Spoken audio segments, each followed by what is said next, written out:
박민준이 박태호의 핏줄이 아니라는 한마디가 방 안의 공기를 얼어붙게 만들었습니다. 30해를 첩의 자식이라 손가락질 받으며 견뎌온 한 사람의 삶이, 그리고 핏줄만이 회장의 자격이라 못 박아온 박태호의 세계가 같은 순간에 소리 없이 무너져 내렸습니다. 김단희는 떨리는 손으로 조카를 끌어안았고 박민준은 오히려 홀가분한 얼굴로 천천히 눈을 감았습니다. 누군가는 평생 떠받든 명분을 잃었고 누군가는 평생 짊어진 굴레를 내려놓았습니다. 지켜온 것이 핏줄이 아니었다면 김단희가 30해 동안 붙들어온 그 세월의 이름은 과연 무엇이었을까요? 어두운 창고 안에는 곰팡이 냄새와 함께 무거운 침묵이 가라앉아 있었습니다. 김단희와 박민준은 낡은 의자에 손목이 묶인 채 나란히 앉아 있었고 조금 떨어진 자리에서 최윤아가 휴대폰 화면을 노려보며 이사회 소식을 기다리고 있었습니다. 화면에 뜬 속보를 확인한 최윤아가 고개를 들며 비웃음을 흘렸습니다. 최윤아가 김단희를 향해 조롱하듯 말했습니다. 사퇴서에 손도장 하나 찍었다고 세상이 다 끝난 것 같죠? 이제 그 자리는 영영 남의 것이에요. 김단희는 대꾸하지 않고 아들의 얼굴만 살폈습니다. 박민준의 이마에는 신랑이 끝에 생긴 상처가 붉게 번져 있었습니다. 최윤아가 김단희에게 다가가 어깨를 거칠게 밀치려는 순간 박민준이 묶인 몸을 앞으로 던져 어머니를 등으로 가렸습니다. 박민준이 이를 악물고 낮게 말했습니다. 어머니한테 손대지 마. 그 바람에 박민준의 상처가 벌어졌고 붉은 피가 셔츠 깃을 적셨습니다. 김단희의 눈에서 참았던 눈물이 터져 나왔습니다. 김단희가 아들의 어깨에 얼굴을 묻으며 오열했습니다. 민준아, 됐어. 이 사람들한테 네가 다치는 건 못 봐. 박민준은 어머니를 안심시키려 애써 웃어 보였지만 두 사람 다 후보 사퇴를 강요당한 직후라 온몸이 만신창이었습니다. 최윤아는 그 모습을 흘끗 보고는 다시 화면으로 시선을 돌렸습니다. 최윤아가 혼잣말처럼 중얼거렸습니다. 이렇게 버텨봐야 달라지는 건 없어요. 회장 자리는 이미 정해졌으니까. 그럼에도 두 사람의 눈빛만은 조금도 꺾이지 않았습니다. 김단희는 아들의 상처를 손으로 눌러 지혈하려 애쓰며 이 어둠이 곧 끝날이라는 믿음을 놓지 않았습니다. 그때 창고 밖 어딘가에서 낯선 발소리와 금속이 부딪는 소리가 스쳤습니다. 최윤아가 신경질적으로 창가로 다가가 바깥을 살폈고 그 뒤로 정보팀의 추적이 조금씩 좁혀오고 있음을 알리는 그림자가 창틈을 지나갔습니다. 김단희는 그 기척을 놓치지 않고 아들의 귀에 대고 조용히 속삭였습니다. 조금만 버티자. 곧 사람이 올 거야. 박민준은 고개를 끄덕이며 어머니 쪽으로 몸을 더 바짝 붙였습니다. 최윤아는 초조한 듯 창밖과 화면을 번갈아 살폈습니다. 김단희는 그 틈을 놓치지 않고 아들의 귀에 대고 지난 세월을 견뎌온 힘을 떠올리게 하는 말을 건넸습니다. 김단희가 아주 낮은 목소리로 속삭였습니다. 우리가 여기서 무너지면 저 사람들이 이기는 거야. 나는 그 꼴만은 절대 못 봐. 박민준은 어머니의 말에 고개를 끄덕이며 흐트러진 숨을 천천히 가다듬었습니다. 두 사람은 손목이 묶인 채로도 서로의 손끝을 겨우 맞대어 온기를 나누었습니다. 박민준은 어머니의 상처난 손을 감싸며 마음속으로 반드시 이 어둠을 함께 빠져나가겠다고 다짐했습니다.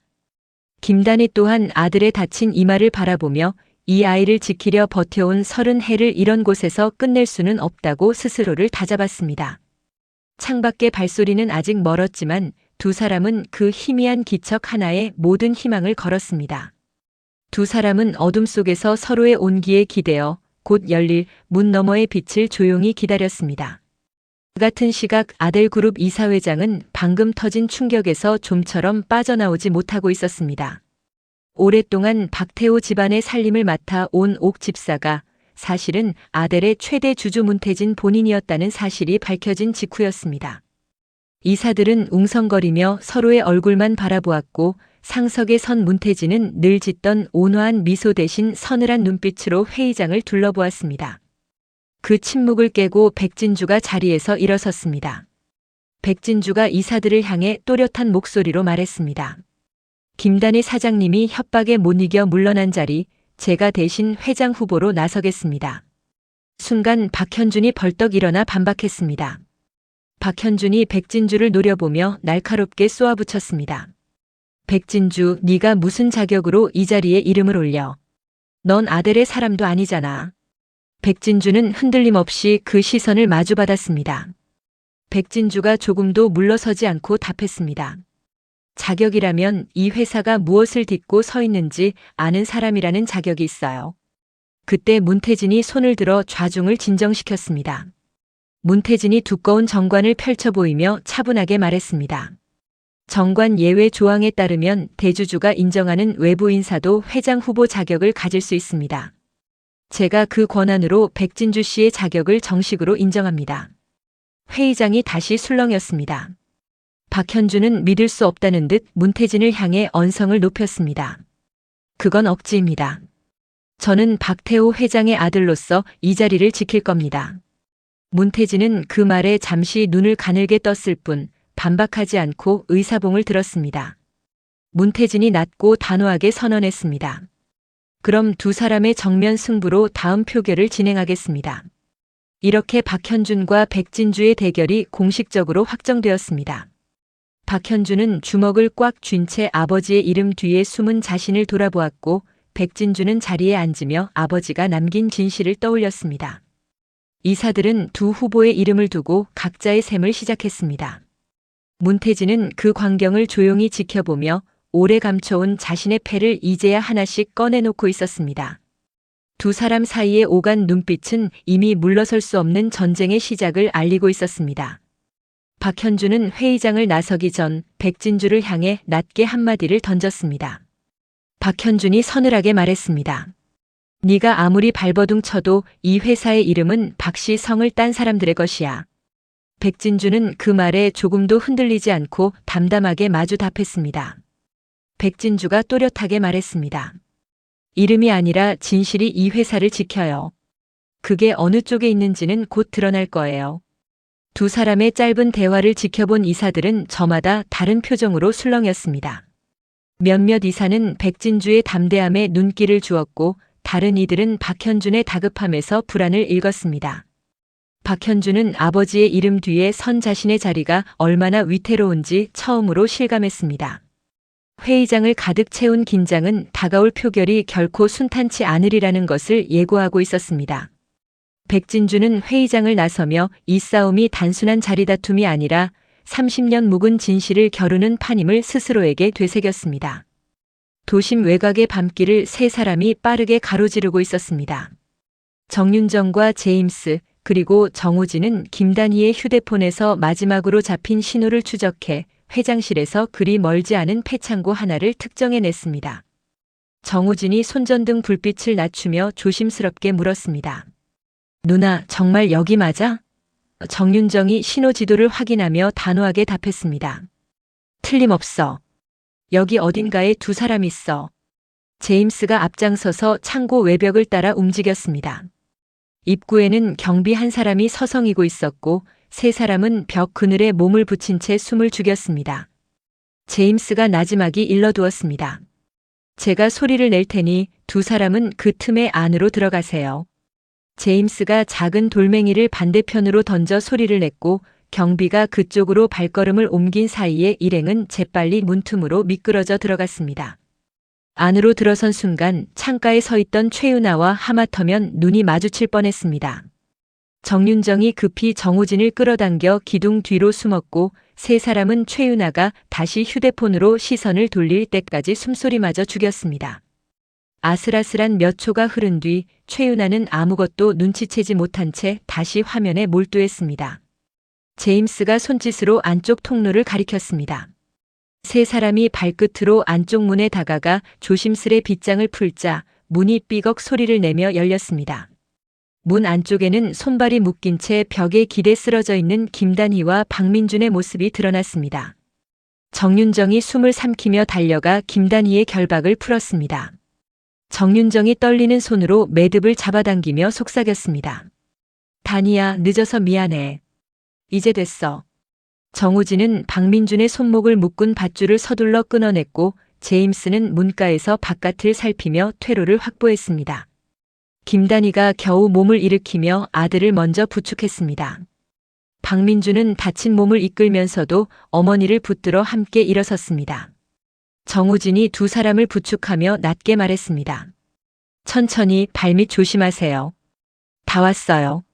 네 사람은 최윤아가 눈치채기 전에 어둠을 따라 창고를 빠져나왔습니다. 창고를 빠져나오는 길에 정윤정이 김단희의 어깨를 감싸며 안도의 한숨을 내쉬었습니다.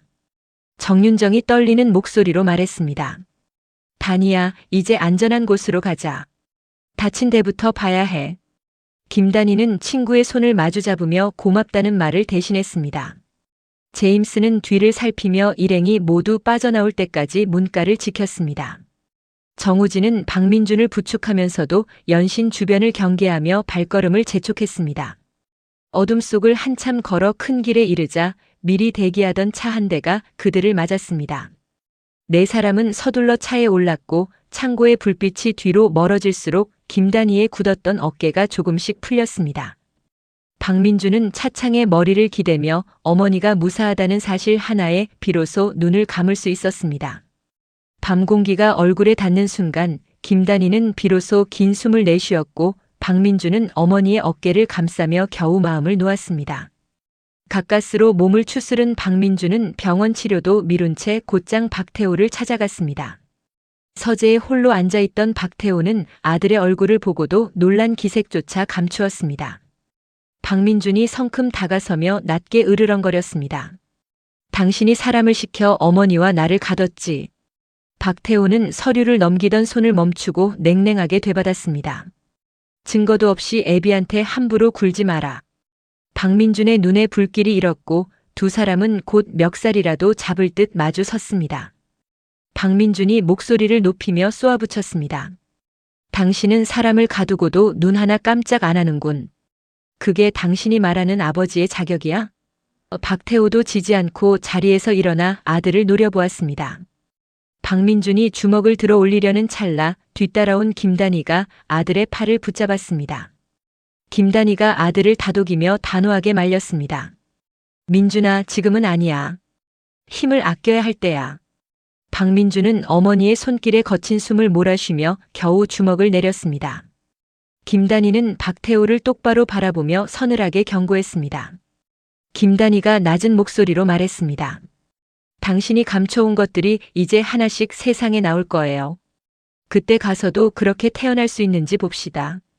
그 사이 바깥 세상에서는 김단희의 강제 사퇴가 협박에 의한 것이었다는 정황이 이사들 사이로 빠르게 퍼져나가고 있었습니다.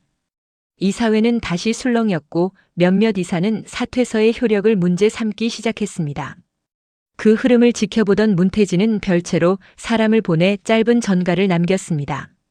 문태진은 협박으로 이루어진 표결을 그대로 둘 수 없다며 조만간 표결 자체를 다시 검토하겠다는 뜻을 내비쳤습니다. 그 소식은 박태호 진영을 단숨에 궁지로 몰아넣었습니다. 박태호는 창밖을 노려보며 초조하게 손끝을 두드렸습니다. 박민주는 어머니를 부축해 서재를 나서며 아버지를 향해 마지막 말을 던졌습니다. 박민준이 뒤도 돌아보지 않고 서늘하게 말했습니다. 당신이 쌓아 올린 게 얼마나 얄팍한지 곧 알게 될 거야. 서재를 나선 뒤에도 박민준의 손은 한동안 떨렸습니다. 김단희는 그런 아들을 다독이며 함께 복도를 걸었습니다. 김단희가 걸음을 멈추고 아들을 바라보며 말했습니다. 화가 나는 건 당연해. 하지만 그 사람을 무너뜨리는 건 주먹이 아니라 진실이야. 박민주는 어머니의 말에 깊게 숨을 들이쉬며 고개를 끄덕였습니다. 두 사람이 저택을 벗어나는 사이 이사회 쪽에서는 사퇴서의 효력을 둘러싼 논란이 점점 커지고 있었습니다. 문태진이 표결을 다시 검토하겠다는 뜻을 내비쳤다는 소식이 퍼지자 박태호를 지지하던 이사들마저 술렁이기 시작했습니다. 궁지에 몰린 박태호는 서재에 홀로 남아 좀처럼 진정하지 못했습니다. 오래도록 흔들림 없던 그의 세계에 처음으로 균열이 번지고 있었습니다. 김단희는 그 뒷모습을 바라보며 이제 정말 무언가가 뒤집히기 시작했음을 온몸으로 직감했습니다. 백진주 진영은 창고에서의 잠입 흔적을 지우고 뒷정리를 하던 중이었습니다.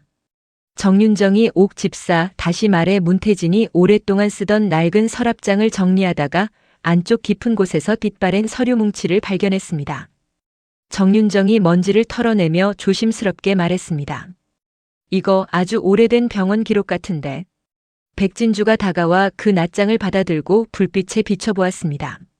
종이 귀퉁이는 누렇게 사가 있었고 적힌 필체와 찍힌 도장은 아델에서 흔히 보던 것과는 사뭇 낯설었습니다. 백진주가 문서를 살피며 낮게 중얼거렸습니다.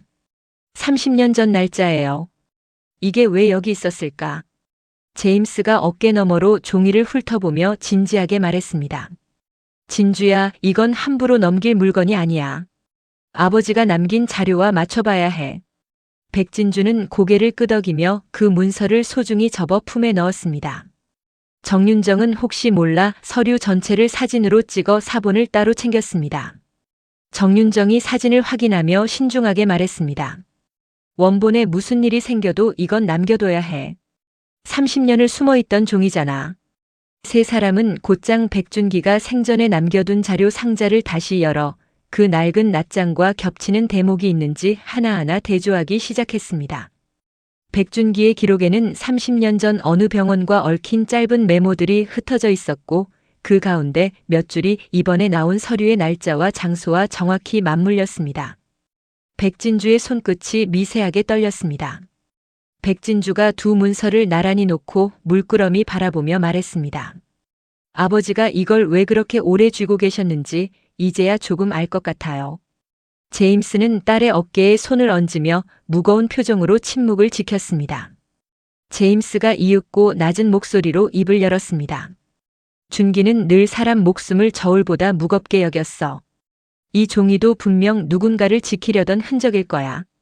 정윤정은 이 서류의 정체를 아는 사람이 아직 한 명 더 있음을 떠올렸습니다. 바로 30년 전 그 병원의 밤을 몸으로 겪었을 김단이었습니다. 세 사람은 서류를 다시 한번 처음부터 꼼꼼히 훑어보며 놓친 대목이 없는지 살폈습니다. 백진주가 문서의 한 귀퉁이를 가리키며 말했습니다. 여기 이 도장, 아버지 자료에 있던 병원 표식이랑 모양이 같아요. 제임스가 두 자료를 나란히 비춰보며 고개를 끄덕였습니다. 제임스가 신중하게 말했습니다. 우연이 아니야. 준기는 이 병원을 오래전부터 눈여겨보고 있었던 거지.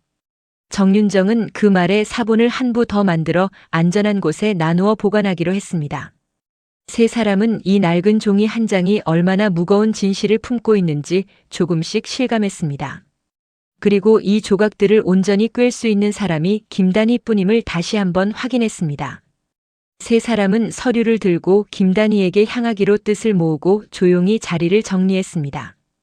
김단희는 백진주가 건넨 낡은 서류를 오래도록 들여다보았습니다. 종이 위에 적힌 그날 밤의 기록을 한 줄 한 줄 짚어 내려가던 김단희의 손끝이 어느 대목에서 멈추었고 이내 가늘게 떨리기 시작했습니다. 그것은 언니 김명희가 습격당하던 바로 그 밤에 관한 기록이었습니다. 김단희가 마른 입술을 떼며 힘겹게 말했습니다. 그날 밤 일이 여기 이렇게 남아 있었구나. 정윤정이 곁에서 조심스럽게 물었습니다. 단희야, 네가 기억하는 거랑 다른 데가 있어? 김단희는 대답 대신 다음 장을 넘겼습니다. 기록에는 갓 태어난 아이를 둘러싸고 병원 안이 몹시 혼란스러웠던 정황이 촘촘히 적혀 있었습니다. 산모가 습격당한 그 밤 아이의 신원을 확인하고 옮기는 과정이 김단희가 알던 것보다 훨씬 복잡하게 얽혀 있었던 것입니다. 김단희의 눈이 한 문장에서 크게 흔들렸습니다. 거기에는 위험에 처한 아이를 누군가가 몰래 빼돌려 다른 곳으로 옮겼고 그 사람이 다름 아닌 백준기였다는 내용이 담겨 있었습니다. 김단희가 떨리는 목소리로 그 문장을 소리내어 읽었습니다. 백준기가 그날 아이를 위험에서 빼돌렸다. 백진주가 숨을 삼키며 아버지의 이름을 되뇌었습니다. 백진주가 낮게 물었습니다. 사장님, 그날 밤 아버지가 정말 그 아이를 안고 나가셨다는 건가요? 김단희는 종이를 쥔 손에 힘을 주며 지난 기억을 더듬었습니다. 그날 밤의 아우성과 피냄새, 언니의 마지막 부탁이 한꺼번에 밀려왔습니다. 김단희가 창백해진 얼굴로 중얼거렸습니다. 나는 그날 아이를 지켜만 봤다고 생각했는데 그게 전부가 아니었어. 정윤정은 친구의 손을 꼭 잡아주었고 제임스는 무거운 얼굴로 서류의 다음 장을 넘겼습니다. 김단희는 오래도록 그 낡은 종이에서 눈을 떼지 못했습니다. 30해 동안 단 한 번도 의심하지 않았던 그 밤이 실은 자신이 본 것보다 훨씬 많은 것을 숨기고 있었음을 김단희는 이제야 깨닫고 있었습니다. 김단희가 결심한 듯 서류를 내려놓으며 말했습니다. 이 종이가 가리키는 게 뭔지 끝까지 확인해야겠어. 김단희는 서류를 다시 처음부터 넘기며 자신이 알던 그 밤과 종이 속 기록 사이의 어긋남을 하나하나 짚어갔습니다. 백진주가 곁에서 조심스럽게 물었습니다. 사장님, 그날 아이가 옮겨진 걸 정말 못 보셨던 거예요? 김단희가 무거운 얼굴로 답했습니다. 언니를 살리는 데만 매달려 있었어. 그 짧은 순간에 무슨 일이 있었는지 나도 이제야 알아가는 중이야. 정윤정은 친구의 어깨를 가만히 감싸며 곁을 지켰습니다. 제임스는 서류에 적힌 날짜와 백준기의 메모를 다시 맞춰보며 흐름을 정리했습니다. 방 안에는 오래 묻혀있던 진실이 서서히 모습을 드러내는 무거운 긴장이 감돌았습니다. 김단희는 이 종이가 이끄는 길이 어디로 향하든 끝까지 따라가겠다고 마음을 굳혔습니다. 그 밤의 진실이 지금까지 알려진 것과 전혀 다른 방향을 가리키고 있음을 그 자리에 모두가 어렴풋이 느끼기 시작했습니다. 서류를 읽어 내려가던 김단희의 눈앞에 30년 전 그 밤이 생생하게 되살아났습니다. 피비린내가 진동하던 응급실, 요란한 발소리와 다급한 외침이 뒤엉킨 그곳에서 젊은 김단희는 언니가 낳은 아이를 살리려 필사적으로 수술을 거들고 있었습니다. 언니 김명희는 습격으로 위독했고 갓 태어난 아이는 울음조차 제대로 터뜨리지 못한 채 요람에 뉘어져 있었습니다. 김단희가 피 묻은 손으로 아이의 작은 몸을 감싸며 절박하게 외쳤습니다. 이 아이만은 살려주세요. 의료진이 언니에게 매달린 사이 혼란의 한복판에서 낯선 손 하나가 조용히 요람으로 다가왔습니다. 그 손은 아이를 능숙하게 안아 올려 어둠이 짙게 깔린 복도 쪽으로 옮겨갔습니다. 흐릿한 불빛 아래로 잠깐 스친 얼굴은 훗날 김단희가 알게 된 백준기의 것이었습니다. 백준기는 누구에게도 들키지 않으려는 듯 아이를 품에 감춘 채 빠르게 사라졌습니다. 김단희는 그때 언니에게 매달려 있느라 그 장면을 온전히 보지 못했습니다. 서류 위의 기록은 바로 그 순간을 가리키고 있었습니다. 아이를 옮기던 그 혼란 속에서 아이의 신원을 확인하는 정식 절차가 제대로 지켜지지 않았다는 사실이 문서에 조심스럽게 암시되어 있었습니다. 누가 낳은 아이인지 누구의 핏줄인지를 가리는 확인이 그 밤의 아수라장 속에서 흐지부지 넘어갔던 것입니다. 회상 속의 젊은 김단희는 언니의 손을 붙들고 눈물로 매달렸습니다. 회상 속에서 김명희가 꺼져가는 목소리로 동생에게 마지막 부탁을 남겼습니다. 단희야, 저 아이를 부탁해. 무슨 일이 있어도 지켜줘. 그 한마디가 김단희의 30해를 통째로 붙들어온 힘이었습니다. 회상에서 돌아온 김단희가 창백한 얼굴로 입을 열었습니다. 김단희가 떨리는 숨을 고르며 말했습니다. 그 밤에 아이가 손에서 손으로 옮겨졌어. 나도 다 보지 못한 틈이 분명히 있었어. 백진주는 아버지가 그날 왜 그런 위험을 무릅썼는지 곱씹으며 입술을 깨물었습니다. 회상에서 돌아온 김단희는 한동안 말을 잇지 못했습니다. 백진주가 그런 김단희를 바라보며 조용히 물었습니다. 그날 아버지가 아이를 안고 나간 뒤 무슨 일이 있었는지 아세요? 김단희는 천천히 고개를 저었습니다. 김단희가 힘겹게 말했습니다. 거기서부터는 나도 몰라. 그 틈에 무슨 일이 벌어졌는지 이제부터 밝혀야 해.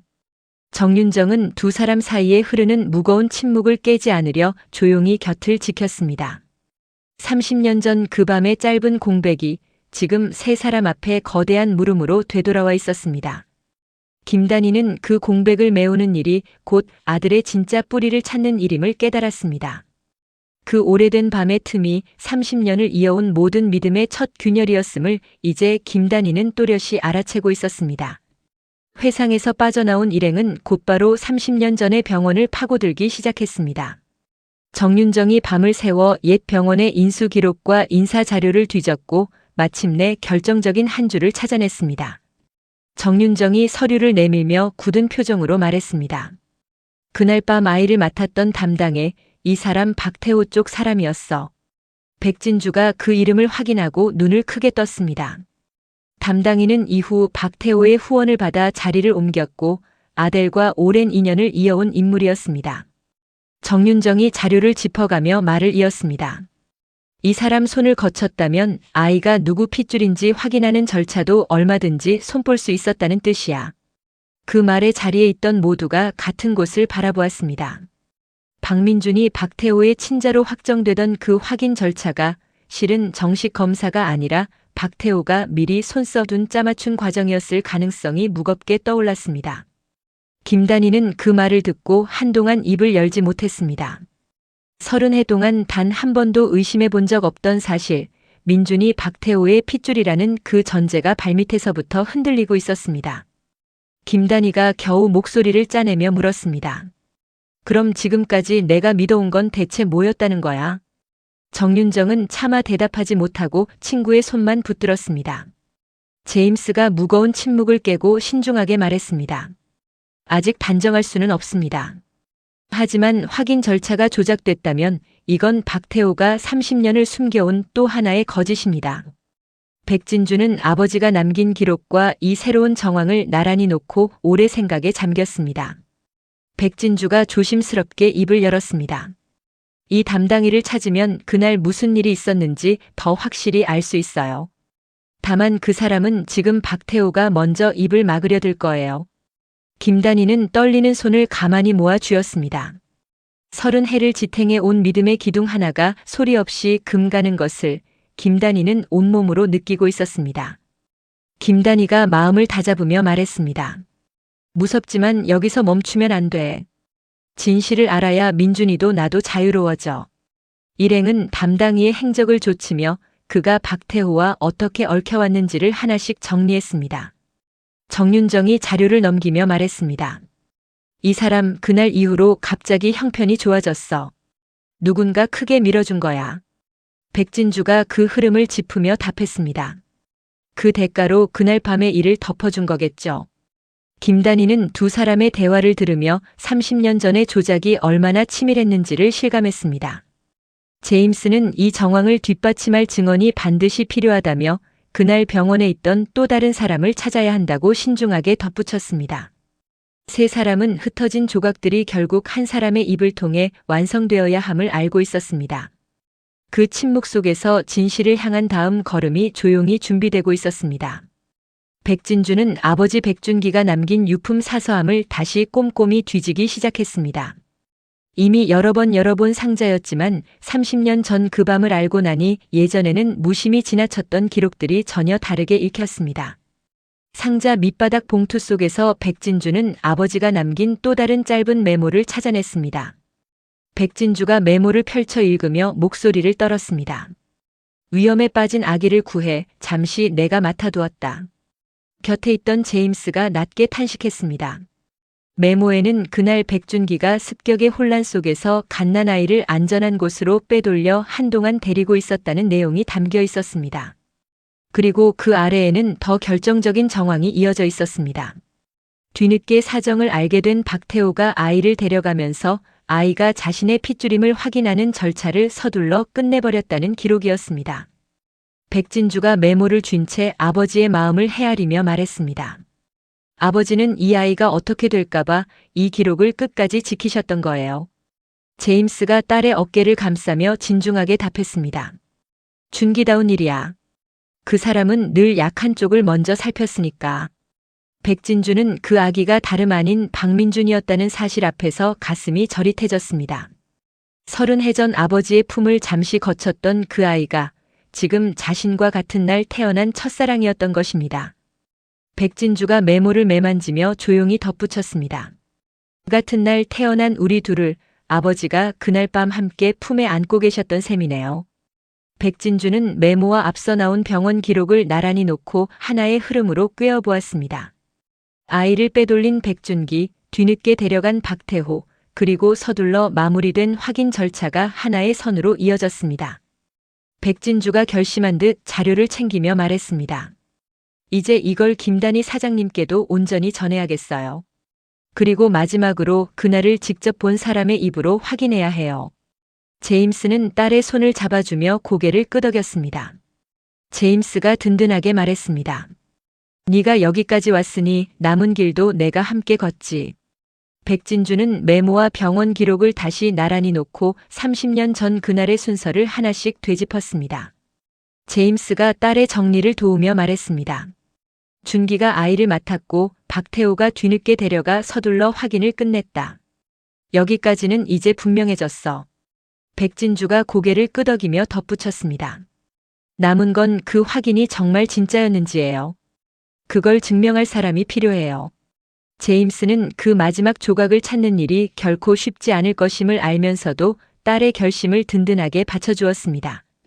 백진주는 아버지가 남긴 이 기록이 헛되지 않도록 반드시 진실을 끝까지 밝히겠다고 다짐했습니다. 30년 묵은 진실의 조각들이 마침내 제자리를 찾아 맞물리고 있었습니다. 흩어진 기록만으로는 확신이 서지 않았기에 한 선생이 조용히 나섰습니다. 정재계의 은밀한 사연이 모여드는 이화체를 오래 운영해온 한 선생은 옛 인맥을 하나하나 더듬어 30년 전 그 병원에 있었던 산파를 수소문했습니다. 여러 다리를 건넌 끝에 한 선생은 오랜 세월 세상을 등지고 숨어 지내던 노인을 찾아냈습니다. 한 선생이 낡은 대문 앞에서 정중하게 말을 건넸습니다. 어르신, 30년 전 그 병원 일로 여쭐 것이 있어 먼 길을 왔습니다. 산파는 처음에는 아무것도 모른다며 문을 닫으려 했습니다. 산파가 손을 내저으며 겁먹은 목소리로 말했습니다. 나는 그런 거 몰라요. 이제 와서 그런 걸 왜 캐물어요? 한 선생은 물러서지 않고 차분히 사정을 설명했습니다. 그러다 백준기의 이름을 조심스럽게 꺼내자 굳게 닫혀가던 산파의 표정이 눈에 띄게 흔들렸습니다. 산파는 한동안 말을 잇지 못하고 방 안으로 시선을 떨구었습니다. 산파가 떨리는 손으로 옷깃을 여미며 힘겹게 입을 열었습니다. 그 양반 이름을 이렇게 다시 듣게 될 줄은 몰랐네요. 한 선생은 서두르지 않고 노인의 마음이 열리기를 기다렸습니다. 산파는 오래 묻어둔 기억을 꺼내는 것이 두렵다며 그날의 진실을 감당할 자신이 없다고 여러 번 고개를 저었습니다. 산파가 눈물을 훔치며 떨리는 목소리로 말했습니다. 그날 일을 입에 올리면 내가 못 본 척했던 죄까지 다 드러날까 무서웠어요. 그러나 백준기가 그 밤 어떤 위험을 무릅썼는지를 한 선생이 담담히 전하자 노인의 눈가에 다시 눈물이 맺혔습니다. 산파가 마침내 결심한 듯 낮게 말했습니다. 그 사람이 그렇게까지 아이를 지키려 했다면 나도 이젠 입을 다물고만 있을 수 없겠네요. 한 선생은 노인의 손을 두 손으로 감싸며 고마움을 전했습니다. 한 선생이 부드럽게 말했습니다. 어르신, 어렵게 내주신 그 용기가 한 사람의 인생을 바로 세울 겁니다.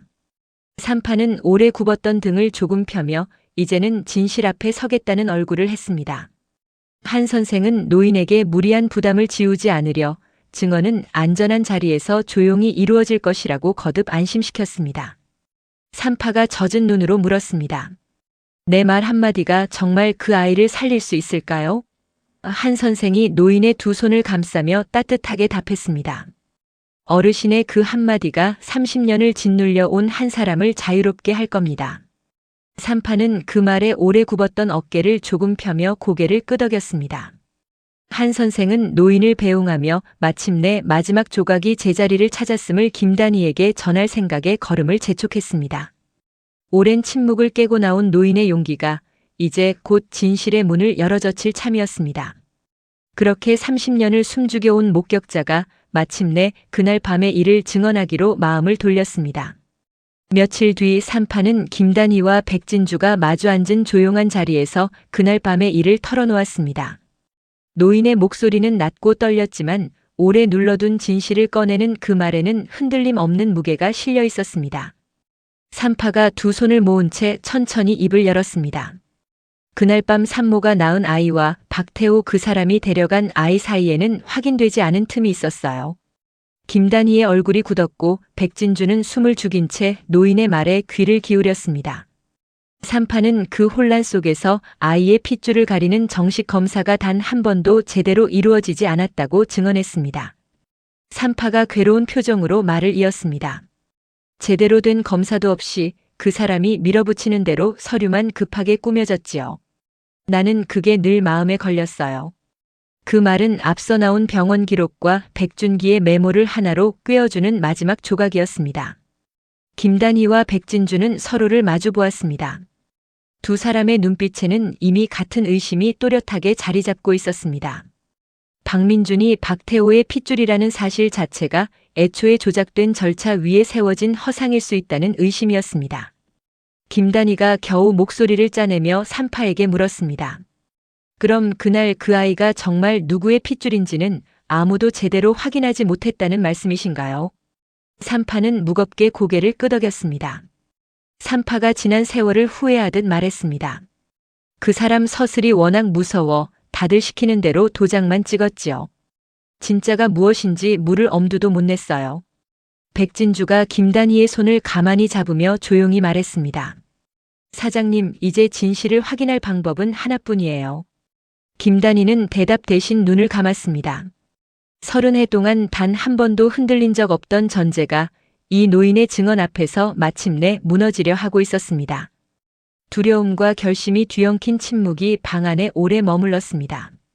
김단희는 감았던 눈을 뜨며 이제 피할 수 없는 확인 앞에 서야 한다는 것을 조용히 받아들였습니다. 산파가 자리를 뜬 뒤에도 김단희는 한동안 그 자리에 앉아 있었습니다. 백진주가 조심스럽게 김단희의 손을 감쌌습니다. 백진주가 나직이 말했습니다. 사장님, 이제 정식으로 검사를 받으시면 모든 게 분명해질 거예요. 김단희는 긴 한숨 끝에 천천히 고개를 끄덕였습니다. 김단희가 떨리는 목소리로 답했습니다. 두렵지만 이 아이를 위해서라도 진실을 마주해야겠지. 두 사람은 서로 다른 아버지를 잃은 아픔을 안고서도 같은 진실을 향해 나란히 걸어가고 있었습니다. 김단희는 아들의 얼굴을 떠올리며 마음을 다잡았습니다. 진실이 아무리 아프더라도 그 진실만이 아들을 지켜줄 유일한 길임을 이제는 또렷이 알고 있었습니다. 백진주는 그런 김단희의 곁을 말없이 지켰습니다. 한편 박태호는 김단희 진영이 30년 전 옛 병원 기록을 캐고 다닌다는 보고를 받고 신경이 곤두섰습니다. 오래도록 자신의 손발이 되어주던 강 실장을 잃었고 세상을 주무르던 비자금마저 빼앗긴 처지였기에 또 다른 폭탄이 터질까봐 박태호는 좀처럼 안정을 찾지 못했습니다. 박태호가 초조하게 서재를 서성이며 혼잣말처럼 내뱉었습니다. 30년이나 지난 일을 대체 어디서 냄새를 맡은 거야? 곁에 있던 오정란이 그 모습을 지켜보며 차갑게 물었습니다. 이번엔 또 뭘 그렇게 감춰야 하는데?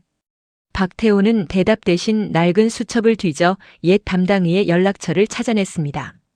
박태호가 낮고 급한 목소리로 지시를 내렸습니다. 그날 아이를 맡았던 사람하고 그 근처에 얼쩡거린 것들 전부 찾아. 입을 막아야 해.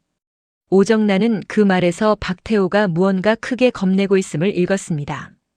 오정란이 팔짱을 낀 채 서늘하게 되물었습니다. 당신 설마 민준이 그 아이 일로 이렇게 떠는 거야? 박태호는 그 말에 순간 멈칫했지만 이내 고개를 저으며 부인했습니다. 박태호는 30년 전 자신이 서둘러 밀어붙였던 확인 절차가 되살아나는 것을 막으려 안간힘을 썼습니다. 그러나 그 조바심은 이미 한 발 늦은 것이었습니다. 병원의 담당의를 수소문하는 사이에도 정작 그 밤의 진실을 가장 또렷이 기억하던 산파의 증언은 이미 김단희 진영의 손에 확보된 뒤였습니다. 박태호는 그 사실을 알지 못한 채 입막음할 상대만 헤아리며 아까운 시간을 허비하고 있었습니다. 오정란이 서늘하게 경고했습니다. 당신 이번엔 지난번처럼 쉽게 덮이지 않을 것 같은데. 박태호는 그 말에 잠시 멈칫했지만 이내 고개를 저으며 스스로를 다독였습니다. 박태호가 애써 태어난 척 중얼거렸습니다. 핏줄만은 아무도 못 건드려. 그건 내가 30년 전에 다 마무리해뒀으니까. 그러나 그 말 끝에는 이미 옅은 불안이 배어 있었습니다. 오정란은 그 흔들리는 뒷모습을 바라보며 속으로 다른 셈을 시작했습니다. 오정란은 박태호가 무너져가는 모습을 지켜보며 이 상황을 자신에게 유리하게 돌릴 방법을 속으로 저울질했습니다. 박태호가 다시 초조하게 전화기를 집어들며 중얼거렸습니다. 그 담당이만 입을 다물게 하면 돼. 아직 늦지 않았어. 그러나 그 말은 이미 무너진 둑을 손으로 막으려는 헛된 몸짓에 가까웠습니다. 산파의 증언이 이미 넘어간 줄도 모른 채 박태호는 엉뚱한 곳만 틀어막으려 애쓰고 있었습니다. 오정란은 그 조급한 뒷모습을 차갑게 바라보며 아무 말도 보태지 않았습니다. 한때 세상을 손바닥 위에 올려놓았던 사람이 이제는 작은 종이 한 장 앞에서 쩔쩔매고 있었습니다. 박태호는 자신이 그토록 굳게 믿어온 그 마무리가 실은 가장 약한 골이었음을 아직 깨닫지 못하고 있었습니다. 오랜 고민 끝에 김단희와 박민주는 정식으로 유전자 검사를 다시 받기로 결심했습니다. 30해를 지탱해온 전제가 뿌리째 무너질 수 있다는 두려움과 더는 거짓 위에서 살 수 없다는 결의가 두 사람의 마음속에서 팽팽하게 맞섰습니다. 김단희가 아들의 손을 잡으며 조심스럽게 물었습니다. 민준아, 정말 괜찮겠어? 결과가 어떻게 나오든 그 다음을 감당할 수 있겠어? 박민주는 어머니의 눈을 똑바로 바라보며 담담하게 답했습니다. 어머니, 저는 결과가 뭐든 달라질 게 없어요. 제 어머니는 여기 계신 어머니 한 분이니까요. 그 말에 김단희의 눈시울이 붉어졌습니다. 박민주는 지난 30해 동안 자신을 짓눌러온 첩의 자식이라는 시선과 살인자의 아들이라는 굴레를 떠올렸습니다. 그리고 이번에야말로 그 모든 것의 진짜 뿌리를 확인할 수 있으리라는 생각에 오히려 마음이 차분해졌습니다.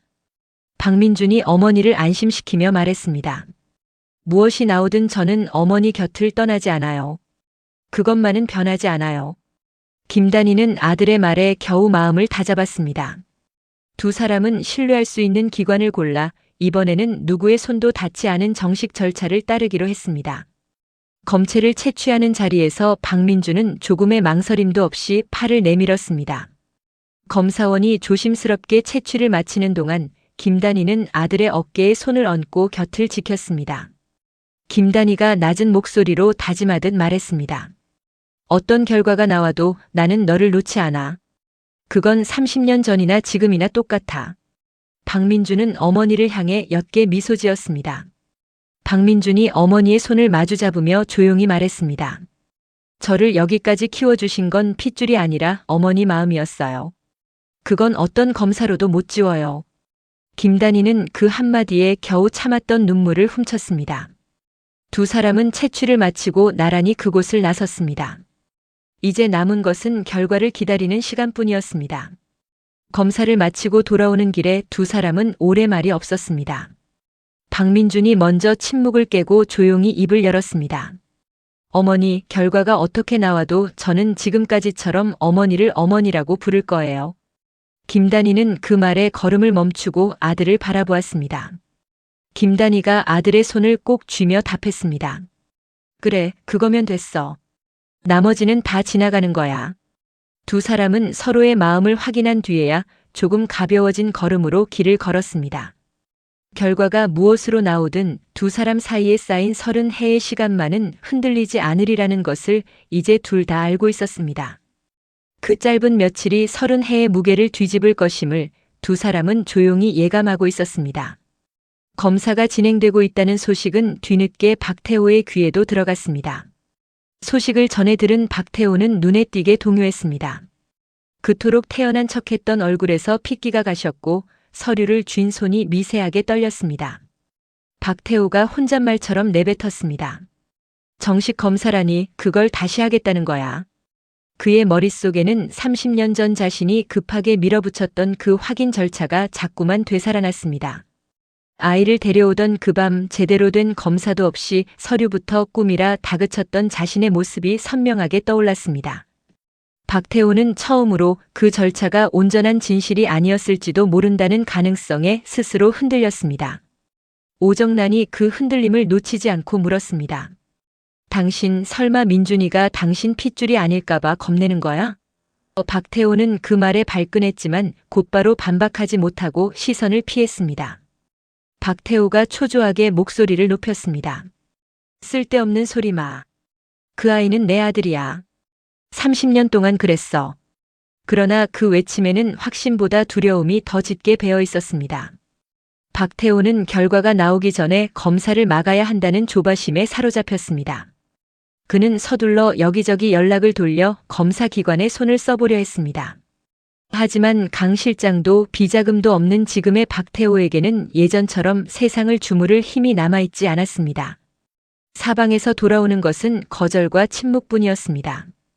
박태호가 전화기를 내려놓으며 이를 갈았습니다. 왜 하나같이 등을 돌리는 거야? 손 쓸 틈은 이미 사라지고 없었습니다. 오정란이 그 모습을 지켜보며 낮게 비웃었습니다.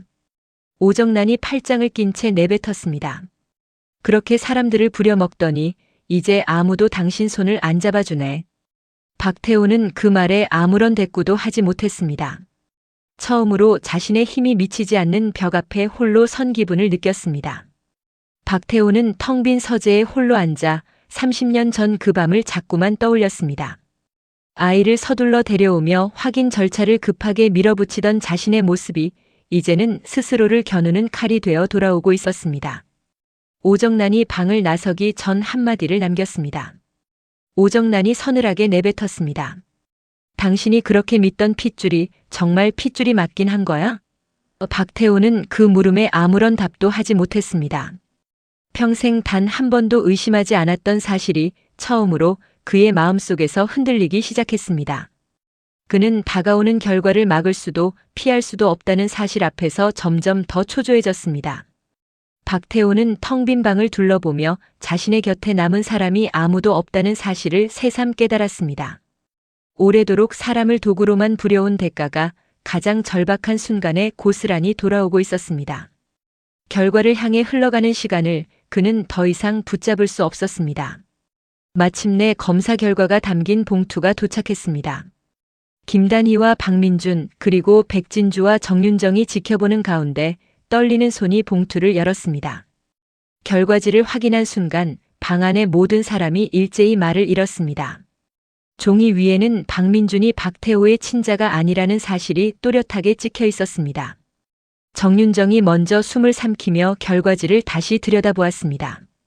김단희는 그 한 줄을 읽고 또 읽으며 좀처럼 현실을 받아들이지 못했습니다.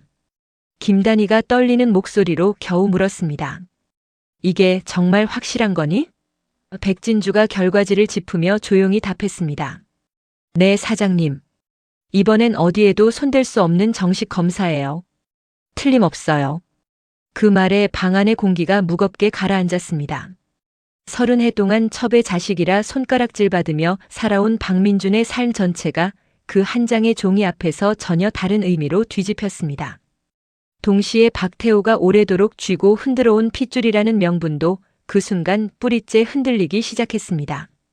박민준은 결과지를 한참 바라보다가 천천히 숨을 내쉬었습니다. 그의 얼굴에는 놀람보다는 오래 억눌러온 무언가가 풀려나는 듯한 표정이 스쳤습니다. 박민준이 낮게 중얼거렸습니다. 그러니까 나는 애초에 그 사람의 핏줄이 아니었던 거네요. 김단희는 아들의 손을 꼭 붙들었습니다. 정윤정과 백진주는 차마 말을 잇지 못하고 두 사람을 지켜보았습니다. 정윤정이 겨우 입을 열어 조심스럽게 말했습니다. 이 종이 한 장이 30년을 뒤집을 줄이야. 김단희는 그 말에 눈을 감았다 뜨며 오래 짊어져 온 무언가가 손끝에서 흘러내리는 것을 느꼈습니다. 오랜 세월을 짓눌러온 거짓의 무게가 이 한 장의 진실 앞에서 서서히 걷히고 있었습니다. 누구도 쉽게 입을 열지 못하는 침묵 속에서 30해의 착각이 마침내 그 실체를 드러내고 있었습니다. 김단희는 결과지를 가슴에 품은 채 오래도록 아무 말도 하지 못했습니다. 백진주가 그런 김단희를 바라보며 조용히 말했습니다. 사장님, 이제 이 진실이 사장님과 본부장님을 지켜줄 거예요. 김단희는 그 말에 겨우 고개를 끄덕였습니다. 박민준은 두 사람을 번갈아 바라보며 옅게 미소 지었습니다. 박민준이 담담하게 말했습니다. 두렵던 진실이었는데 막상 마주하니 오히려 마음이 편해요. 정윤정은 세 사람의 모습을 지켜보며 오래 묵은 매듭 하나가 풀리는 것을 함께 느꼈습니다. 그 방 안에는 충격의 무게만큼이나 깊은 위안이 조용히 스며들고 있었습니다.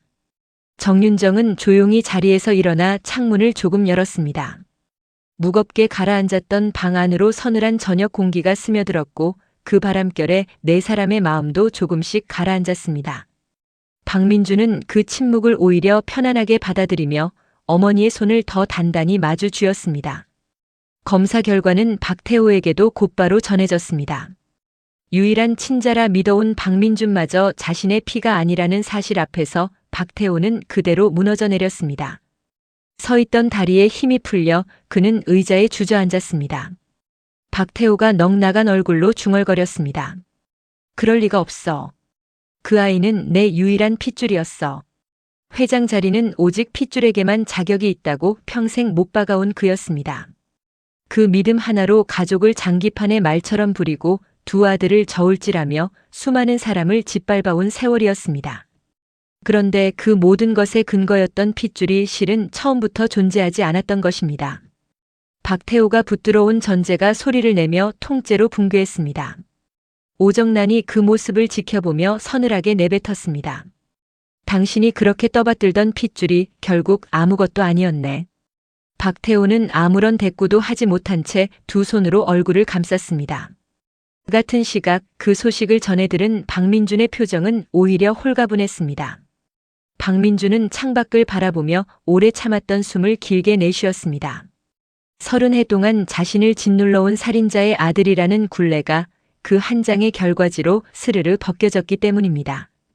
박민준이 담담한 목소리로 곁에 어머니에게 말했습니다.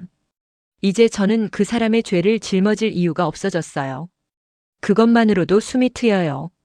김단희는 아들의 그 담담함에 가슴이 먹먹해졌습니다. 김단희가 아들의 등을 쓸어내리며 조용히 말했습니다.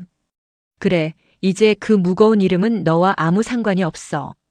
박민준은 원망도 분노도 아닌 오래 짓눌렸던 자리에서 풀려난 사람의 편안한 얼굴을 하고 있었습니다. 박태호가 잃은 것과 박민준이 되찾은 것이 같은 진실 위에서 정반대의 무게로 갈렸습니다. 한쪽에서는 평생 세운 명분이 무너져 내렸고 다른 한쪽에서는 평생 짊어진 굴레가 벗겨졌습니다. 박태호는 두 손에 얼굴을 묻은 채 좀처럼 고개를 들지 못했습니다. 평생을 걸어 쌓아 올린 모든 것이 실은 처음부터 헛된 명분 위에 서 있었음을 그제야 깨달았기 때문입니다. 오정란은 그런 남편을 차갑게 바라보다 방을 나섰습니다. 같은 시각 박민준은 어머니 곁에서 오래 참았던 숨을 고르게 내쉬었습니다. 박민준이 창밖을 바라보며 조용히 말했습니다. 이제야 제 인생을 제 이름으로 살 수 있을 것 같아요. 김단희는 아들의 그 말에 눈시울을 붉히며 고개를 끄덕였습니다. 한 사람은 잃은 것에 무너졌고 한 사람은 되찾은 것에 비로소 숨을 쉬었습니다. 박민준은 지나온 30해를 천천히 돌아보았습니다.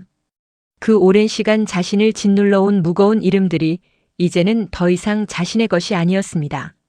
무너진 자와 자유로워진 자의 모습이 그렇게 한 장의 종이를 사이에 두고 선명하게 나뉘었습니다. 소식을 들은 김단희는 홀로 조용히 눈을 감았습니다. 언니 김명희가 남긴 아들을 친아들처럼 품고 지켜온 30해가 실은 박태호의 핏줄과는 아무 상관이 없는 세월이었다는 것을 이제야 깨달았기 때문입니다. 언니의 마지막 부탁을 가슴에 품고 조카를 지키겠다는 일념으로 자신의 이름마저 버린 세월이었습니다. 그런데 그 아이가 박태호의 핏줄이 아니었다는 사실이 30해를 붙들어온 김단희의 믿음을 뿌리째 흔들었습니다. 김단희가 젖은 눈으로 오래 생각에 잠겼습니다. 그러나 이상하게도 그 깨달음은 상실이 아니라 확인으로 다가왔습니다. 김단희가 나직이 스스로에게 말했습니다. 핏줄이든 아니든 내가 저 아이를 지켜온 마음은 단 한 번도 거짓이었던 적이 없어. 그 세월은 피로 이어졌기에 지켜온 것이 아니라 피보다 더 큰 마음으로 지켜온 시간이었습니다. 언니가 남긴 아이라서가 아니라 그저 지켜주고 싶었던 한 사람이었기에 김단희는 30해를 버텨낸 것입니다. 그 사실을 깨닫자 김단희의 마음속에 오래 자리했던 흔들림이 오히려 단단한 무언가로 바뀌었습니다. 지난 세월 자신을 괴롭히던 물음, 언니를 위한 세월이 맞았느냐는 물음이 이제는 전혀 다른 답으로 돌아왔습니다. 마침 방으로 들어선 박민준이 어머니의 얼굴을 살피며 조심스럽게 물었습니다. 어머니 괜찮으세요? 김단희는 감았던 눈을 뜨고 다가온 아들을 말없이 끌어안았습니다. 김단희가 아들의 등을 쓸어내리며 진심을 담아 말했습니다. 민준아, 너는 언제나 내 아들이었어. 그건 어떤 종이 한 장으로도 바뀌지 않아. 박민준은 어머니의 품에서 오래 참아온 무언가를 내려놓듯 눈을 감았습니다. 박민준이 어머니를 마주 안으며 낮게 답했습니다. 저도 알아요. 어머니는 처음부터 지금까지 늘 제 어머니였어요. 두 사람은 핏줄이라는 말이 무색할 만큼 깊은 서로의 유대를 다시 확인했습니다. 김단희는 오래 품어온 언니의 마지막 부탁을 다시 떠올렸습니다. 그 부탁이 핏줄에 관한 것이 아니라 한 아이를 지켜달라는 사랑에 관한 것이었음을 이제야 온전히 이해했습니다. 박민준이 어머니의 품에서 조용히 물었습니다. 어머니, 저 때문에 지난 세월이 헛됐다고 생각하진 않으시죠? 김단희가 아들의 얼굴을 마주보며 단호하게 답했습니다. 헛되긴. 내가 가장 잘한 일이 바로 너를 지킨 거야. 박민주는 그 말에 오래 참았던 눈물을 조용히 흘렸습니다. 두 사람은 서로를 끌어안은 채 핏줄이라는 말로는 다 담을 수 없는 유대를 다시 한번 확인했습니다. 방 안에는 오랜 세월을 함께 견뎌온 두 사람만의 고요한 온기가 가득 찼습니다. 그 어떤 말보다 깊은 위로가 서로를 끌어안은 팔 안에 조용히 담겨 있었습니다. 30해의 세월이 헛되지 않았음을 김단희는 조카를 끌어안은 그 온기 속에서 조용히 되새겼습니다. 두 아들 모두 박태호의 핏줄이 아니었다는 소식은 박현준과 최윤아에게도 각기 다른 파장을 남겼습니다. 박현준은 그 소식을 듣고 한동안 멍하니 창밖을 바라보았습니다. 자신의 친부가 송근태라는 오래된 출생의 비밀이 이제는 더 이상 치명적인 약점이 아니게 되었음을 그는 직감했습니다. 박현준이 씁쓸하게 웃으며 혼잣말을 했습니다. 박민준도 아버지 핏줄이 아니라니. 그럼 이제 나만 가짜인 것도 아니잖아. 오래도록 그를 올가매던 굴레 하나가 형의 진실이 밝혀지며 함께 헐거워진 셈이었습니다. 반면 최윤아는 판이 완전히 뒤집혔다는 계산에 초조해졌습니다. 최윤아가 손톱을 물어뜯으며 다급하게 말했습니다. 핏줄로 회장 자격을 가린다는 게 통째로 흔들리면 우리가 쥐고 있던 카드도 다 무용지물이야. 최윤아는 박현준의 출생 비밀을 지렛대 삼아 아델가로 들어가려던 자신의 계획이 어그러질까봐 안절부절 못했습니다. 최윤아가 박현준을 붙들며 날카롭게 물었습니다. 너 설마 이 판이 뒤집힌 걸 다행이라고 생각하는 건 아니지? 박현준은 그 말에 대답 대신 시선을 돌렸습니다. 그때 방으로 들어선 오정란은 두 젊은이와는 사뭇 다른 표정을 짓고 있었습니다. 오정란은 오히려 눈을 빛내며 상황을 셈하고 있었습니다. 오정란이 아들에게 다가가 은밀하게 속삭였습니다. 현준아, 잘 들어. 박민준이 핏줄에서 밀려났으면 이제 회장 자리는 오히려 너한테 더 유리해진 거야. 박현준은 어머니의 그 말에 곧바로 답하지 못했습니다. 오정란이 아들의 손을 붙들며 목소리를 낮췄습니다. 핏줄이 다 가짜로 드러난 판이라면 결국 자리를 차지하는 사람이 임자야. 그게 바로 너여야 해.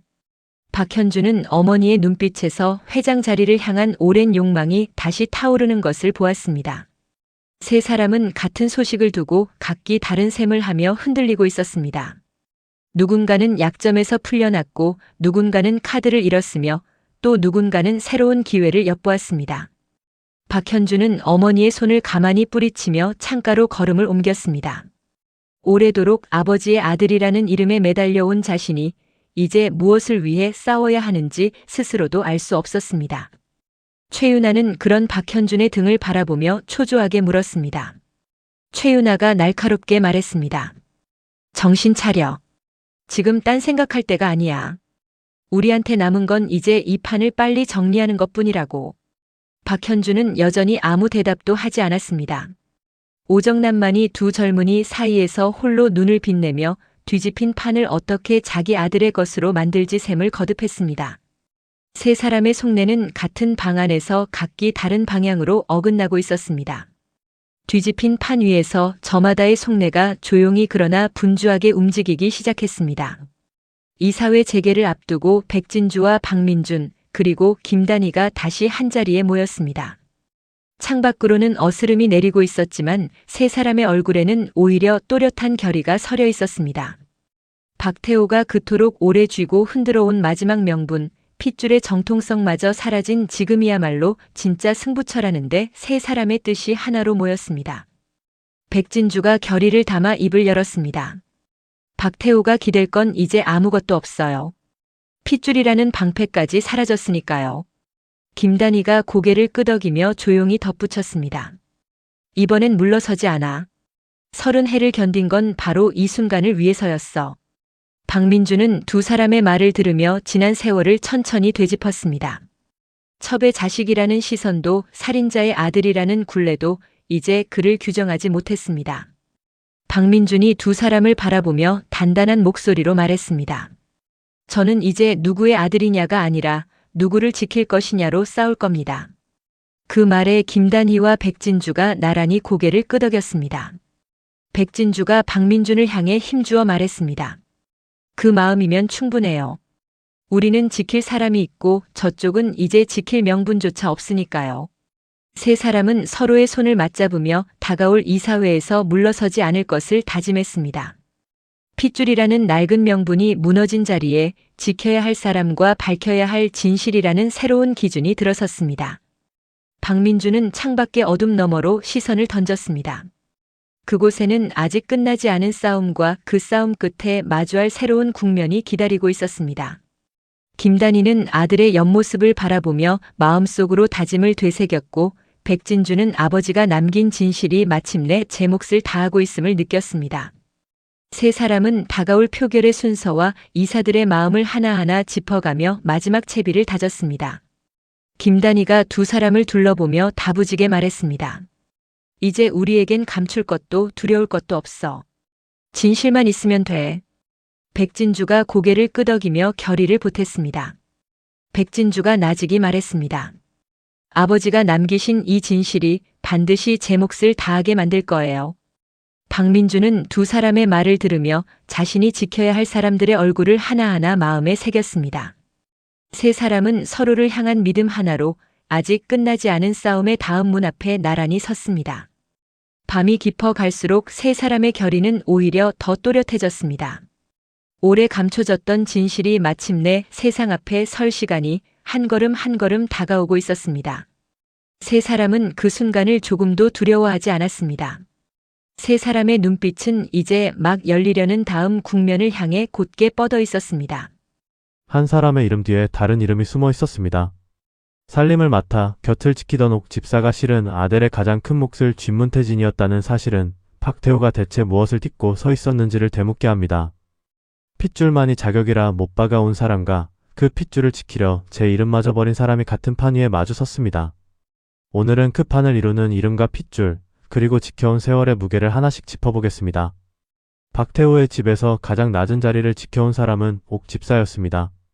팝상을 차리고 살림을 건사하며 누구의 눈에도 위협이 되지 않던 그 자리가 실은 아델의 향방을 쥔 가장 높은 패였습니다. 문태진이라는 이름을 감춘 채 옥 집사로 지낸 세월은 박태호가 세운 집의 안쪽을 가장 오래, 가장 가까이서 들여다본 시간이었습니다. 박태호는 늘 바깥의 적을 경계하며 살아왔지만 정작 그의 세계를 저울질하던 눈은 그가 매일 마주 앉던 팝상 곁에 있었던 것입니다. 대주주를 그토록 찾아 헤매던 오정란과 박현준이 밤길로 사람을 풀 때 그 사람은 이미 같은 지붕 아래에서 모든 것을 지켜보고 있었습니다. 이 뒤바뀜은 박태호가 세운 질서의 속살을 그대로 드러냅니다. 그는 사람을 직함과 쓸모로 갈라 세워왔지만 정작 자신의 운명을 쥔 사람을 가장 하찮은 자리에 두고도 끝내 알아보지 못했습니다. 살림꾼이라는 이름 뒤에서 문태진이 오래 지켜본 것은 그릇과 살림이 아니라 한 사람이 어떻게 사람을 다루고 어떻게 죗값을 쌓아가는지였습니다. 가장 낮은 곳에서 가장 오래 지켜본 눈만이 마지막에 판을 뒤집을 수 있었다는 것은 이 집안의 저울이 처음부터 잘못 놓여 있었음을 말해줍니다. 곁에서 지켜보는 내내 아주 재미있었다는 옥 집사의 말은 그 오랜 관찰이 결코 심심풀이가 아니었음을 조용히 일러줍니다. 겉으로 드러난 직함과 실제로 쥔 힘이 이토록 어긋나 있었다는 사실은 박태호가 사람을 대해 온 방식 전체를 다시 돌아보게 합니다. 그는 사람을 부릴 대상과 경계할 대상으로만 나누며 살아왔고 그렇게 갈라 세운 눈은 정작 자기 곁에 진짜 무게를 끝내 읽어내지 못했습니다. 자신이 딛고 선 땅의 주인이 누구인지도 모른 채 회장이라는 이름을 휘둘러온 셈이니 그가 쌓아 올린 권세가 어떤 바닥 위에 놓여 있었는지가 여기서 고스란히 드러납니다. 옥 집사로 지낸 그 긴 침묵이야말로 박태호를 향한 가장 조용하고 가장 확실한 준비였던 것입니다. 문태진이 굳이 가장 낮은 자리를 골라 그 오랜 세월을 지킨 데에는 그저 지분을 지키는 것을 넘어선 다른 이유가 있어 보입니다. 한 선생이 오래전 문화당 사장과 함께 찍은 사진을 꺼내 억울함을 풀어드릴 날이 머지않았다 되뇌는 장면, 그리고 그 자리에 옥 집사가 반갑게 들어서는 장면은 두 사람 사이에 오래 이어져 온 인연을 조용히 내비칩니다. 박태호가 문화당을 훔치고 사람 목숨을 가벼이 여긴 값을 언젠가 치르게 될 것이라는 오래된 목소리가 이 살림꾼의 침묵과 맞닿아 있었던 셈입니다. 그렇게 보면 옥 집사의 정체가 드러난 자리는 단순한 반전이 아니라 오래 미뤄져 온 셈이 마침내 제 시간에 이른 자리라 할 수 있습니다. 박태우가 평생 붙들어온 단 하나의 저울은 핏줄이었습니다. 회장의 자리는 오직 제 피를 이어받은 사람에게만 돌아가야 한다는 믿음이 그가 가족을 대하는 방식 전부를 결정해 왔습니다. 두 아들을 나란히 세워 저울질하고 혼인과 후계를 손안에서 조율하며 사람을 목적을 위한 말로 부린 것도 모두 그 믿음 위에 서 있었습니다. 그런데 그 저울은 이미 한쪽이 기울어 있었습니다. 박현준이 자신의 피가 아니라 송근태의 아들이라는 사실은 박태우가 알지 못하는 사이에 그 명분의 한 축을 이미 허물어 놓았습니다. 그는 여전히 박민준을 유일한 핏줄이라 부르며 그룹을 미끼로 내밀지만 그 미끼의 근거가 얼마나 얄팍한 자리 위에 놓여 있는지는 스스로도 알지 못합니다. 핏줄을 앞세워 사람을 붙잡으려 할수록 그 사람들은 오히려 핏줄이라는 말에서 멀어져 갔습니다. 박태우가 박민준에게 어머니를 배신하면 그룹을 주겠다고 내민 제안은 핏줄이라는 저울이 이제 사람을 붙드는 힘을 잃었음을 거꾸로 보여줍니다. 그가 가장 확실하다 여긴 그 한 장의 명분이야말로 실은 가장 오래 골마온 약한 골이었던 셈입니다. 사람을 피로만 재어온 사람은 마지막 순간 그 피 말고는 기댈 것이 하나도 남지 않게 됩니다. 박태우에게 핏줄은 사랑의 언어가 아니라 소유의 언어였습니다. 아들을 아들로 여긴 것이 아니라 제 자리를 물려줄 그릇으로만 헤아려 온 것입니다. 그렇기에 그 저울이 흔들리는 순간 그는 아들을 잃는 것이 아니라 자기 자신을 지탱하던 유일한 근거를 잃게 됩니다.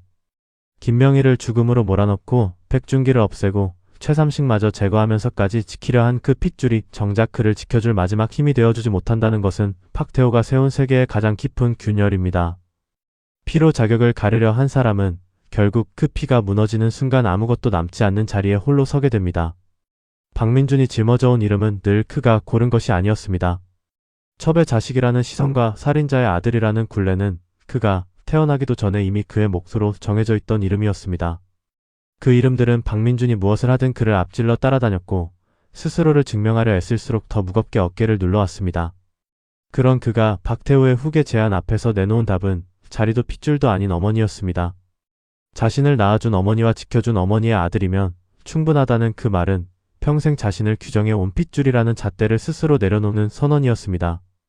박태우가 30의 전 언니의 목을 조른 그 순간부터 자신은 그의 아들이 아니었다는 박민준의 말은 핏줄을 끊어내는 것이 오히려 자신을 되찾는 기름을 보여줍니다. 박태우가 핏줄을 미끼로 아들을 붙들려 할 때 박민준은 그 핏줄에서 걸어 나오는 것으로 답했습니다. 그에게 아버지라는 이름은 피로 정해지는 것이 아니라 지켜주고 함께한 마음으로 정해지는 것이었습니다. 오래 짊어져온 굴레를 스스로 벗어 던진 사람만이 비로소 자신의 이름으로 설 수 있게 됩니다. 박민준이 되찾으려는 것은 자리가 아니라 누구의 아들이 아니라 자기 자신으로 불릴 권리였습니다. 그가 후계라는 미끼를 뿌리친 것은 자리를 마다한 것이 아니라 그 자리에 붙어있는 아버지의 이름을 거부한 것입니다. 박태우에게 아들이 그릇이었다면 박민준에게 어머니는 세월이었습니다. 30해 동안 곁에서 자신을 지켜준 사람이 준 것은 피가 아니라 시간이었고 박민준은 그 시간이 피보다 무겁다는 것을 스스로 알고 있었습니다. 살인자의 아들이라는 이름에서 벗어나는 길이 그 핏줄을 부정하는 데 있다는 것은 박민준이 지나온 30해가 얼마나 무거웠는지를 거꾸로 말해줍니다. 이제 그는 물려받을 이름이 아니라 스스로 지켜야 할 사람들의 이름으로 자신을 세우려 합니다. 박태우가 홀로 남아 예전에 박민준과 함께 찍은 영상을 꺼내보다 스스로 마음을 닫아버리는 장면은 두 사람이 걸어온 길이 얼마나 어긋나 있는지를 말없이 보여줍니다. 아버지와 보내는 시간을 기록해두고 싶다던 어린 아들의 목소리가 남아있었지만 박태우는 끝내 그 마음에 응답하지 못한 사람이었습니다. 아들이 원한 것은 자리도 유산도 아닌 함께한 시간이었으나 박태우는 그 시간을 마음에 둘 필요가 없었다며 스스로 등을 돌렸습니다. 박민준이 핏줄을 내려놓을 수 있었던 것은 이미 그 자리를 다른 것으로 채워준 사람이 곁에 있었기 때문입니다. 피로 이어진 아버지에게서 받지 못한 것을 피가 섞이지 않은 어머니에게서 온전히 받았으니 그에게 핏줄이라는 말이 더 이상 무겁지 않은 것은 어쩌면 당연한 일입니다. 김단희가 지나온 30해는 자신의 이름을 지운 세월이었습니다.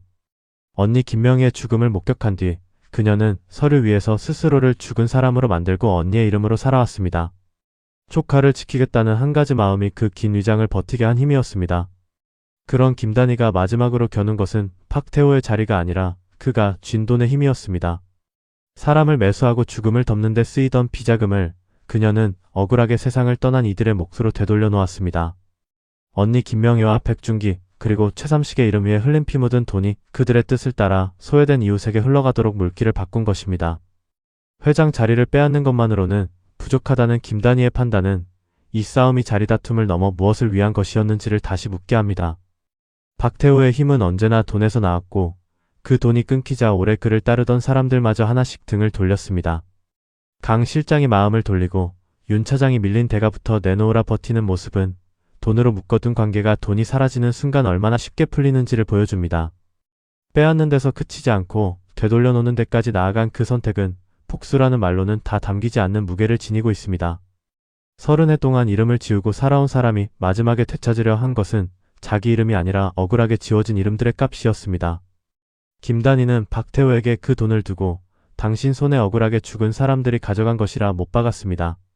그 한마디는 비자금을 단순히 빼앗은 것이 아니라 죽은 이들의 이름으로 그 돈의 성격을 바꿔놓았음을 뜻합니다. 죽음을 덮는 데 쓰이던 돈이 죽은 이들을 기리는 대로 흘러가게 되었으니 이는 박태호가 쌓아온 방식을 그대로 되돌려 그에게 되갚은 셈입니다. 30해 전 언니의 마지막 부탁 하나로 시작된 세월이 이제는 그 언니를 포함한 여러 억울한 죽음의 값을 함께 짊어지는 자리에까지 이르렀습니다. 김단희가 걸어온 길은 미움을 갚는 길이 아니라 지워진 이름들을 다시 세상에 세우는 길이었던 것입니다. 박태호가 끝까지 붙들고 있는 마지막 명분은 박민준이 자신의 핏줄이라는 사실입니다. 그러나 그 핏줄의 시작점인 30해 전 그 밤에는 아직 온전히 밝혀지지 않은 틈이 남아 있습니다. 언니 김명희가 습격당하던 혼란 속에서 갓 태어난 아이를 위험에서 빼돌린 사람은 백준기였고 그 아이가 손에서 손으로 옮겨지던 짧은 시간을 처음부터 끝까지 지켜본 사람은 아무도 없었습니다. 지금까지 그려져 온 이야기 속에서 박민준은 박태호의 하나뿐인 친자로 자리해 왔습니다. 다만 김명희가 세상을 떠나던 무렵의 어수선한 정황과 그 자리에 백준기가 끼어든 흔적은 그 출생을 둘러싼 물음이 아직 완전히 닫히지 않았을 가능성을 조심스럽게 남겨둡니다. 만약 다음 국면에서 그 밤의 틈이 다시 열린다면 박태호가 마지막까지 기대온 핏줄이라는 명분마저 새로운 물음 앞에 서게 될지도 모릅니다. 그것이 지금까지의 사실을 뒤집는 일일지 아니면 다시 한번 확인하는 과정일지는 아직 누구도 단정할 수 없습니다. 다만 핏줄에 그토록 매달려온 사람일수록 그 핏줄을 둘러싼 작은 틈 하나에 가장 크게 흔들릴 수밖에 없다는 것만은 분명합니다. 박태호가 두려워해야 할 것은 바깥의 적이 아니라 자신이 가장 확실하다 믿어온 그 한 가지가 실은 가장 얇은 얼음 위에 놓여 있었을지 모른다는 가능성입니다. 그 밤의 짧은 공백이 다시 열리는 순간 30해를 지탱해온 모든 믿음이 함께 흔들리게 될 것입니다. 이 대목에서 눈여겨볼 것은 박민준의 출생을 둘러싼 물음이 박태호에게만 무거운 것이 아니라 김단희에게도 똑같이 무겁다는 점입니다. 언니가 남긴 아이를 지키겠다는 한 가지 마음으로 30해를 버텨온 사람에게 그 아이의 뿌리를 둘러싼 물음은 곧 자신이 지나온 세월의 의미를 되묻는 일이기도 합니다. 그러나 김단희에게 그 답은 핏줄에 달려있지 않습니다. 피가 어떻게 이어졌든 그녀가 그 아이를 지켜온 마음이 거짓이었던 적은 단 한 번도 없기 때문입니다. 그렇게 보면 그 밤의 틈은 박태호에게는 무너짐의 자리이지만 김단희와 박민준에게는 오히려 핏줄을 넘어선 유대를 다시 확인하는 자리가 될지도 모릅니다. 백진주와 박민준은 같은 날 같은 시각에 세상에 나온 사람들입니다. 그리고 두 사람은 같은 사람의 손에 아버지와 어머니를 잃었습니다. 30해 전 한 병원에서 나란히 태어난 두 생명이 이제 아델의 자리를 두고 나란히 서게 된 것은 결코 우연으로만 볼 수 없습니다.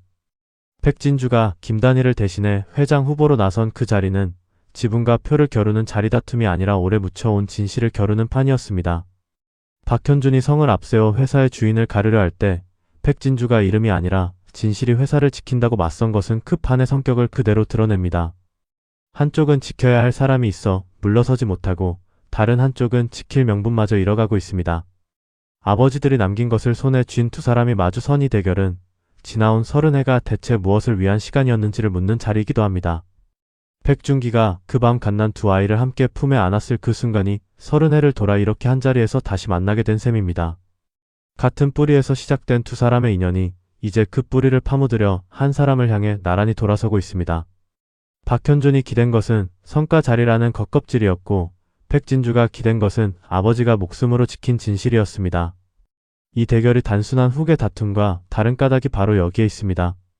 한쪽은 무너져가는 명분을 붙들려 하고 다른 한쪽은 오래 묻힌 진실을 세상에 세우려 하기 때문입니다. 백진주와 박민준이 같은 날 태어나 같은 원수를 두게 된 그 인연은 이제 서로를 향한 마음을 넘어 함께 진실을 밝히는 동행으로 이어지고 있습니다. 그날 밤 한 사람의 품에 함께 안겼던 두 아이가 30해가 지난 지금 그 밤의 진실을 마주 세우는 자리에 나란히 서 있는 것입니다. 두 사람이 나란히 선 이 자리는 박현준에게도 결코 남의 일이 아닙니다. 성을 앞세워 회장 자리를 노려온 박현준 역시 그 성이 실은 제 것이 아니었음을 이미 알고 있는 사람이기 때문입니다. 커트로 내세운 이름과 실제 뿌리가 어긋나 있다는 점에서 박현준의 처지 또한 이 판이 왜 핏줄이 아니라 진실로 가려져야 하는지를 거꾸로 증명합니다. 성과 이름으로 자리를 지키려는 쪽과 진실로 자리를 되찾으려는 쪽이 마주 선 이 대결은 지나온 30해가 무엇 위에 세워졌고 무엇으로 무너지는지를 함께 비춰보게 합니다. 결국 이 자리에서 가려지는 것은 누가 더 좋은 성을 가졌느냐가 아니라 누가 끝까지 진실편에 서 있었느냐입니다. 핏줄이라는 저울은 이 이야기 안에서 가장 오래된 잣대였습니다. 누군가는 그 저울로 사람을 재고 자리를 나눴고 누군가는 그 저울에 눌려 이름조차 제 것으로 갖지 못했습니다. 그러나 지켜온 세월과 되돌려 놓은 진실 앞에서 그 낡은 저울은 조금씩 힘을 잃어가고 있습니다. 이제 남은 물음은 누가 누구의 피를 이었는가가 아니라 그 피를 넘어 끝내 누구를 지키려 했는가입니다. 핏줄로 사람을 갈라 세운 이는 홀로 남았고 핏줄을 넘어 사람을 지켜온 이들은 서로의 곁에 나란히 서 있습니다. 그 갈림이야말로 이야기가 오래 쌓아온 물음에 조용히 건네는 하나의 탑입니다. 이름 뒤에 감춰진 이름이 드러나고 명분 뒤에 숨은 틈이 조금씩 벌어지고 있습니다. 오래 감춰져 온 진실이 마침내 제 몫을 다할 순간이 한 걸음씩 다가오고 있습니다. 그 판의 끝에서 누가 무엇을 얻고 무엇을 잃게 될지 다음 이야기에서 함께 지켜보시죠.